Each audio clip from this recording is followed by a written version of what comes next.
जिसकी बात सुन के उनका बॉस कहता है कि अरे नहीं, ये अनडेड हमको ही खा जाएंगे, जल्दी जल्दी इस डोर को ब्लॉक करो। तभी वो जो ए रैंक का हीलर होता है वो कहता है कि हाँ ठीक है सर, और वो अपने मैजिक पावर का इस्तेमाल करके यहाँ पर एक सेक्रेट शील्ड बना देता है। तो इनका जो लीडर होता है वो अपने मन में सोच रहा होता है कि हम लोगों के पास कोई भी ऑप्शन नहीं है और मुझे नहीं लगता कि हम लोग यहाँ से जिंदा भी वापस जा पाएंगे बिना जिन्वू के। तभी वो हंटर जो कि अपनी मैजिकल पावर का इस्तेमाल करके वहाँ पे एक शील्ड बनाया था, वो कहता है कि बॉस, जिस तेजी से ये लोग इसके ऊपर अटैक कर रहे हैं मेरे को नहीं लगता कि हम लोग 5 मिनट से ज्यादा टिक पाएंगे। लेकिन तभी वहां पर एंट्री होती है बेरू की। बेरू को देखते ही वो जो अनडेड मॉन्स्टर का जो बॉस होता है वो कहता है कि तू बास्टर्ड, तो तुम ही हो आर्मी ऑफ शेडो। लेकिन किंग की पर्सनल आर्मी यहाँ पर अटैक करने के लिए क्यों आई है? जिसपे बेरू उसकी तरफ उंगली करते हुए कहता है कि हमको किंग के द्वारा चुना गया है और तुमको नहीं। जिसपे अनडेड मॉन्स्टर का जो बॉस होता है कहता है कि नामुमकिन, इम्पॉसिबल, मैं किंग से खुद बात करूंगा। लेकिन बेरू उसके करीब आता है और उसको एक पंच हिट करता है और उससे कहता है तुम ऐसे किसी से बहुत कुछ कहना चाह रहे हो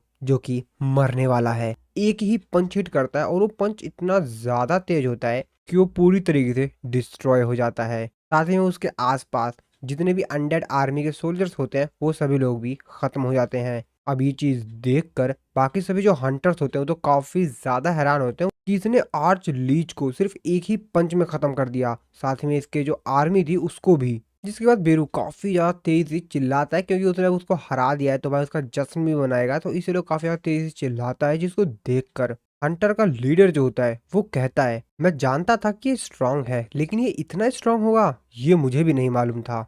और अगर जिन्वू के पास ऐसे सोल्जर्स हैं तो जिन्वू को तो गेट के अंदर एक स्टेप रखने की भी जरूरत नहीं है, वो तो बिना कदम रखे ही पूरे गेट को क्लियर कर सकता है। उसको बस अपने जो ये सोल्जर्स हैं इनको भेजना है और पूरा डंजन क्लियर हो जाएगा।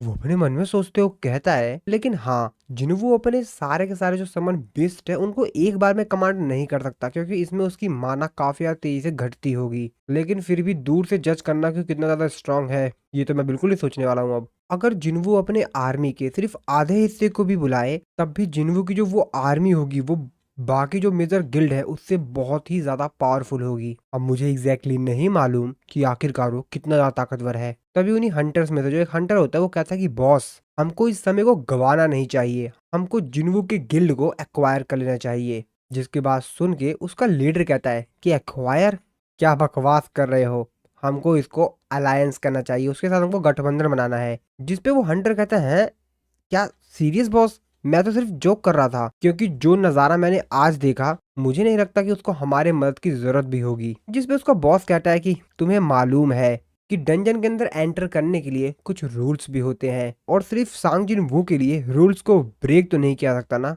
जिसपे वो हंटर कहता है मैं समझा नहीं। उसका बॉस उसको बताता है कि जैसा कि तुमको मालूम होगा कि डंजन को क्लियर करने के लिए मिनिमम हंटर्स की रिक्वायरमेंट होती है और जिन्वू अपने समन बीस्ट के दम पर तो डंजन के अंदर जा नहीं पाएगा क्योंकि वो तो उसको पहले जो उसको मिनिमम रिक्वायरमेंट है उसको पूरी करनी होगी। और ये रूल काफी ज्यादा स्ट्रिक्ट है, कोई भी इस रूल को तोड़ नहीं सकता है। जो बेसिक रिक्वायरमेंट्स है उसको तो फुलफिल करना ही पड़ेगा ना। जिसपे वो हंटर कहता हो मैं समझ गया बॉस, वो इतना ताकतवर होगा कि वो डंजन को अकेला ही अपने दम पर क्लियर कर सके, लेकिन उसको अंदर जाने के लिए, लेकिन उसको डंजन के अंदर एंटर करने के लिए मिनिमम हंटर्स की रिक्वायरमेंट्स तो होगी ही। ये तो हमारे लिए विन विन सिचुएशन हो गई ना, लेकिन फिर भी हमको उसको मनाना तो पड़ेगा ही ना। दूसरी तरफ हम लोग जिन्हों की सिस्टर का जो स्कूल होता है जहाँ पर सारा कारनामा हुआ होता है वहाँ का सिचुएशन दिखाई जाती है, जहाँ पर उनके जो पेरेंट्स होते हैं बच्चों के वहाँ पर आ जाते हैं। न्यूज रिपोर्टर्स, हंटर गिल्ड्स के जो बाकी हंटर्स होते हैं और भी सभी लोग वहाँ पर आ जाते हैं और यहाँ पे काफी सारे स्टूडेंट्स मर गए होते हैं।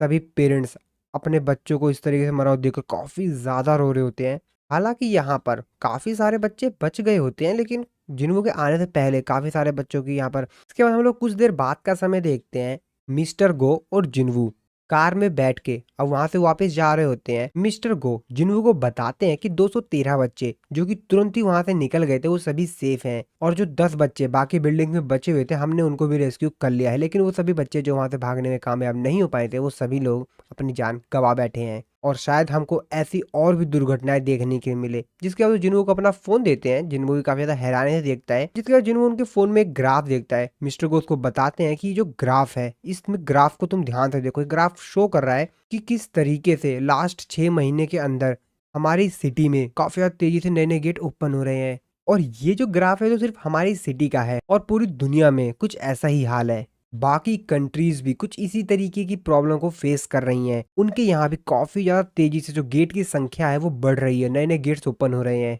लेकिन हाँ, सिर्फ यही नहीं है जो कि बिल्कुल ही अजीब हो रहा है। एक और चीज है, जिस तरीके से गेट्स के जो नंबर्स हैं वो काफी ज्यादा तेजी से बढ़ रहे हैं और उसी की दूसरी तरफ जो अवेक्ड हंटर्स हैं वो भी हमको काफी सारे देखने के लिए मिल रहे हैं। काफी सारे लोग इवैल्यूएशन करवा रहे हैं और उसके बाद वो लोग अवेक्ड हो रहे हैं। दूसरी सरल भाषा में कहा जाए तो जिस तरीके से नंबर ऑफ गेट्स काफी ज्यादा तेजी से बढ़ रहे हैं, उसी तरीके से हंटर्स की जो संख्याएं हैं वो भी काफी ज्यादा तेजी से बढ़ रही हैं।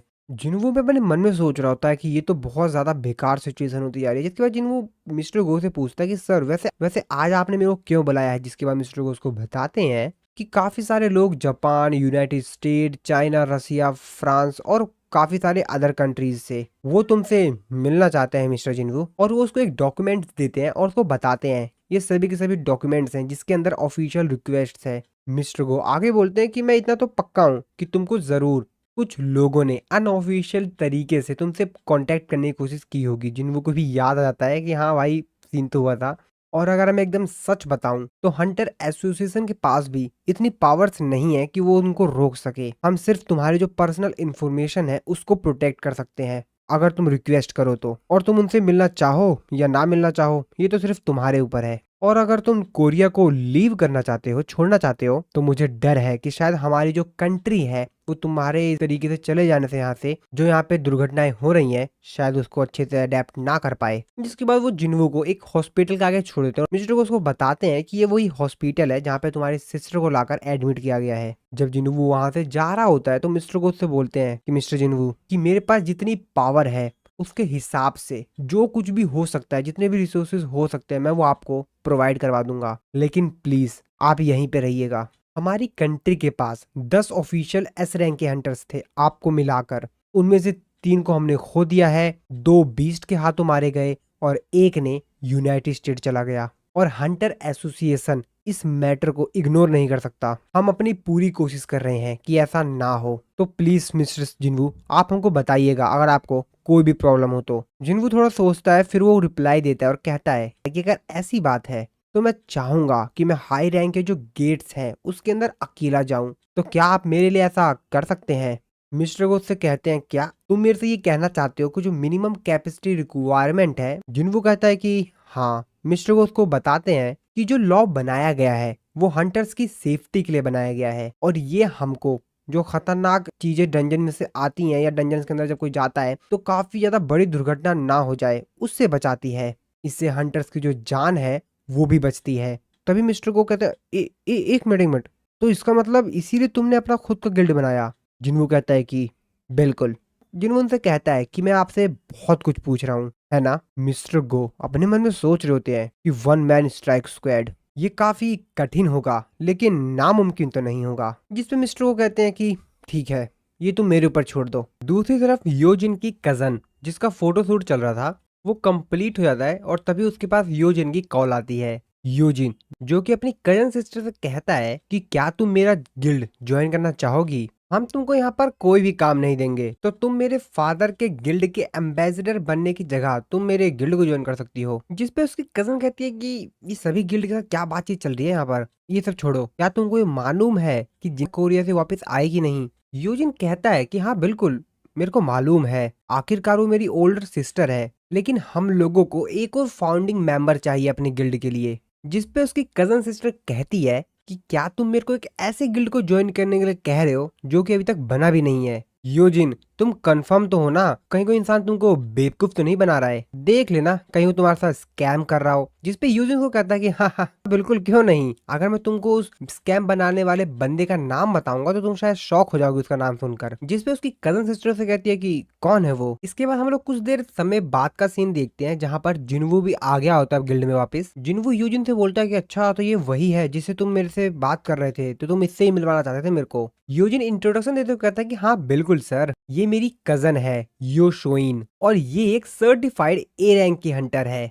उसकी जो कजन सिस्टर होती है वो भी काफी ज्यादा हैरान होती है, कहती है ओ मैं तो अपनी आंखों पे विश्वास ही नहीं कर पा रही हूँ कि मैं इस समय अपने सामने मिस्टर सांगजिन वू को देख रही हूँ। जिसकी बात सुन के जुन कहता है क्या तुम किसके बारे में बात कर रही हो शुइन, तुम यहाँ पर सेलिब्रिटी हो एक। जिन्हों भी उसको देखते हुए अपने मन में सोच रहा होता तो ये एक ए रैंक की हंटर है। जिसपे कि कजन सिस्टर हैरान होते हुए कहते कि हाँ पता है मेरे को, लेकिन फिर भी मैं इनसे मिलकर काफी ज्यादा शौक में हूँ। आखिरकार ये एक ऐसे हंटर है जिनका कारनामा हर कोई जानता है। जिसकी बात सुन के जुन कहता अच्छा तो तभी तुम इतनी ज्यादा एक्साइटेड थी जिनवू, जो कि उन दोनों को देखते हुए अपने मन में सोच रहा होता है कि यूजिन एक डी रैंक का और उसकी कजन एक ए रैंक की, तो क्या अवेकिंग के प्रोसेस में जेनेटिक का कोई रोल होता है। वैसे कुछ केसेस में ऐसा होता है कि जो दोनों सिबलिंग्स होते हैं वो अवेक्ड हो जाते हैं। मेरे फादर एक हंटर थे और मैं भी एक हंटर हूँ। जिसके बाद जिनवू कि मेरे हिसाब से योजिन ने तुमको सब कुछ पहले से ही एक्सप्लेन कर दिया होगा। जिसपे वो कहते हैं कि हाँ इसने बताया मेरे को कि तुमको एक फाउंडिंग मेंबर की जरूरत है। जिनवू से बोलता है कि हमारे गिल्ड को ज्वाइन करना थोड़ा सा अजीब है, लेकिन तुम समझ गए ना क्या करना है तुमको। जिसपे वो कहते हैं कि हाँ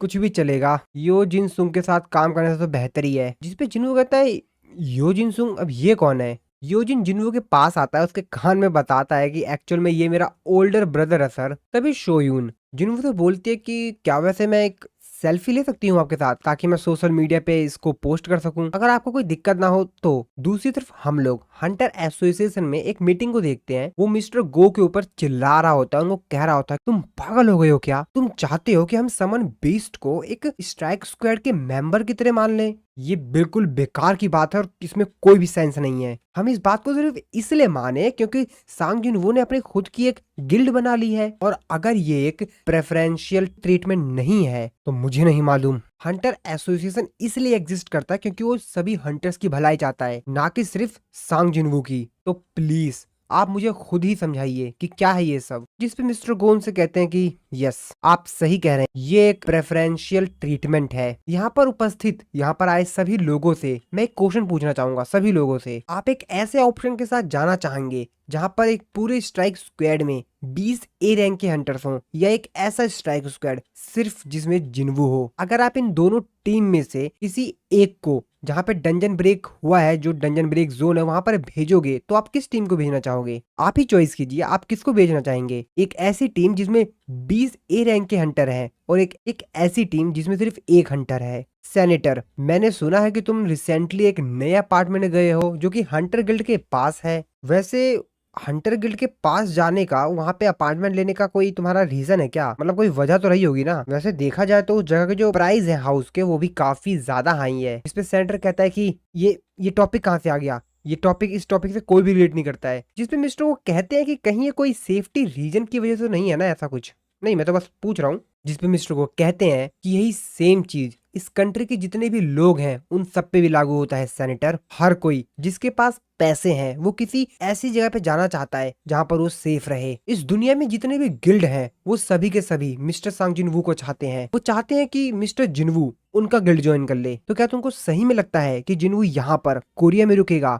अगर हम उसके साथ कॉम्प्रोमाइज नहीं करते हैं तो हमको ये करना पड़ेगा ताकि वो हमारे पास ही रहे। मैं तुमसे पूछता हूँ कि क्या तुम एक ही मिस्टेक को 2 बार करना चाहोगे सेनेटर? क्या तुमको याद है वांग डोंग सू जो कि अमेरिका चला गया? और अगर इस टाइप का प्रेफरेंशियल ट्रीटमेंट तुमको अनरीजनेबल लग रहा है, बेमतलब का लग रहा है, तो मैं तुमसे पूछना चाहूंगा कि तुम्हें क्या सोच रहे हो, तुम्हारी जिंदगी कौन बचाएगा अगर फिर से एक एस रैंक का गेट कोरिया में अपेयर हुआ तो? दूसरी तरफ हम लोग मिस चाइन को देखते हैं जो कि उसी पोस्ट को देख रही होती हैं जो कि शियोन ने अपलोड की थी। और जब वो यहाँ पर उसका टाइटल पढ़ती हैं कि मेरा पहला दिन एजिन गिल्ड में, और ये चीज देखकर मिस चाइन की तो होश ही उड़ जाते हैं। और इस सीन के साथ हमारा ये वाला जो एपिसोड यहाँ पर खत्म होता है। इस एपिसोड की शुरुआत में हम लोग जिनवू को देखते हैं जो कि अपनी सिटी में ओपन एक और नए गेट के सामने खड़ा होता है जो कि एक हायर लेवल का गेट होता है। तो असल में जिनवू आज अपने गिल्ड के पहले रेड पे आया हुआ था। तो जैसा कि आप लोगों को मालूम है कि जिनवू के जो गिल्ड का नाम है वो एजिन गिल्ड, तो उसी एजिन गिल्ड के जो पहली रेड है उस पर जिनवू आज आया हुआ था और जिनवू अपने साथ योजिन को भी लाया था।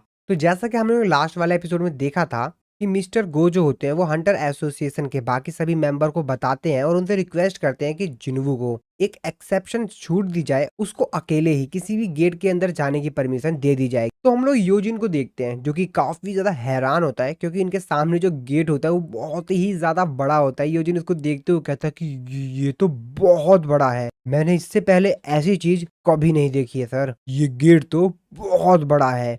जिनवू भी उस गेट की तरफ देखते हुए सोच रहा होता है, जिसके बाद वो यूजुन से बोलता है कि चलो चलते हैं। लेकिन जिनवू गेट के अंदर जा पाता उससे पहले ही आसपास जो रिपोर्टर्स खड़े होते हैं, मीडिया वाले खड़े होते हैं, वो जिनवू से काफी सारे सवाल पूछते हैं। जिनवू से कहते हैं कि मिस्टर जिनवू इधर देखिए, तो आप अपने एजिन गिल्ड के पहले रेड पे जा रहे हैं, तो आज आपको कैसा लग रहा है? वैसे आपने अपने गिल्ड का नाम एजिन क्यों रखा? और आपके गिल्ड में जो फाउंडिंग मेंबर्स हैं उनके साथ आपका क्या रिलेशनशिप है? जैसे कि शोयुन, तो शोयुन आप लोगों को मालूम होगा कि वो यूजिन की कजन सिस्टर है, जो कि जिन्वू की गिल्ड में एक फाउंडिंग मेंबर के तौर पर ज्वाइन हुई है। और भी मीडिया वाले जो होते हैं वो काफी सारे जिन्वू से सवाल पूछते हैं, लेकिन जिन्वू उनका कोई जवाब नहीं देता है। तभी मिस्टर वू जो होते हैं वो जिन्वू से कहते हैं कि मिस्टर जिन्वू, लेकिन उसको आगे कुछ कह पाता है। तभी जिन्वू उनसे कहता है कि मिस्टर वू, मैंने सोचा था कि हंटर एसोसिएशन मेरी जो पर्सनल इन्फॉर्मेशन है उसको प्राइवेट रखेगा, ये सब क्या है फिर? मिस्टर वो उससे कहते हैं कि पर्सनल इन्फॉर्मेशन प्रोटेक्ट करने का मतलब ये था कि हम आपकी पर्सनल इन्फॉर्मेशन को प्रोटेक्ट करेंगे। और वैसे भी पब्लिकली लोगों को ये पता चल जाता है कि किस जगह पे गेट ओपन हुआ है, तो वो लोग वैसे भी वहां पहुंच जाते हैं।